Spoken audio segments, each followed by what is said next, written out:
अस्सलाम वालेकुम, मेरा नाम मोहम्मद अहमद। मैं अभी उदैसा में हूँ। उदैसा में ऑलमोस्ट 20 से 25 पाकिस्तानी स्टूडेंट्स हैं जो कि पाकिस्तान की एम्बेसी की तरफ से इंस्ट्रक्शंस का इंतज़ार कर रहे हैं कि उनको किस तरह से रेस्क्यू किया जाएगा।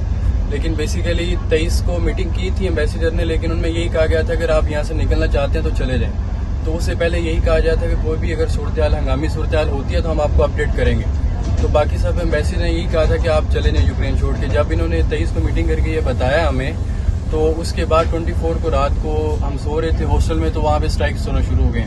अभी एम्बेसी से रब्ता भी कर रहे हैं, वो सिर्फ यही कह रहे हैं कि देखते हैं, बताते हैं आपको। तरनोबिल आ जाएं। तरनोबिल कैसे आए? कोई भी नहीं चल रही है, ट्रैवल नहीं कर रहा है। अभी बड़ी मुश्किल से हमने ट्रेन पे बहुत ज्यादा पैसे दे के, बड़ी मुश्किल से धक्के खा के हम इसमें इंटर हुए हैं। रात को भी 20 से 25 स्टूडेंट्स को इसी तरह से हमने रेस्क्यू किया। वो सब ट्रेन में बैठ के लवोफ की तरफ अभी गए हैं। तो अभी वहाँ से उन्होंने ये कहा है कि जो भी स्टूडेंट्स वगैरह वहाँ पे जा रहे हैं, आगे से उनको रेस्क्यू करके आगे ले जाया जाएगा।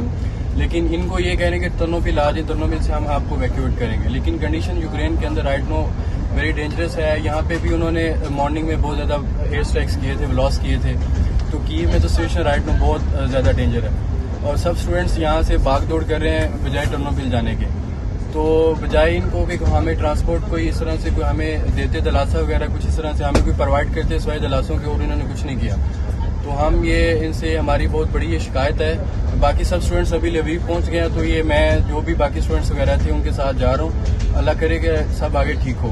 हमारी तो दुआ है कि अल्लाह ताला सबको खैर वफियत से जो है ना अपने देश वापस बुलाए। काइंडली इनसे ये रिक्वेस्ट है एम्बेसी वालों से या पाकिस्तान से प्राइम मिनिस्टर से कि वो वहाँ पे बॉर्डर्स पे बात करके हमको वहाँ से रेस्क्यू किया जाए और वहाँ से फिर पाकिस्तान में सेंड किया जाए। तो बाकी यहाँ से तो हम अब सब कुछ कर चुके हैं। यहाँ से हमने जैसे भी करके अपने आप को बहुत सी 4 घंटों से 5 घंटों में लाइन में खड़े होके कुछ भी प्रोडक्ट्स सब कुछ दुकानें भी अक्सर बंद हो चुकी हैं। बहुत मुश्किल से कुछ खाने पीने को भी नहीं है, बड़ी मुश्किल से सब खरीदा है।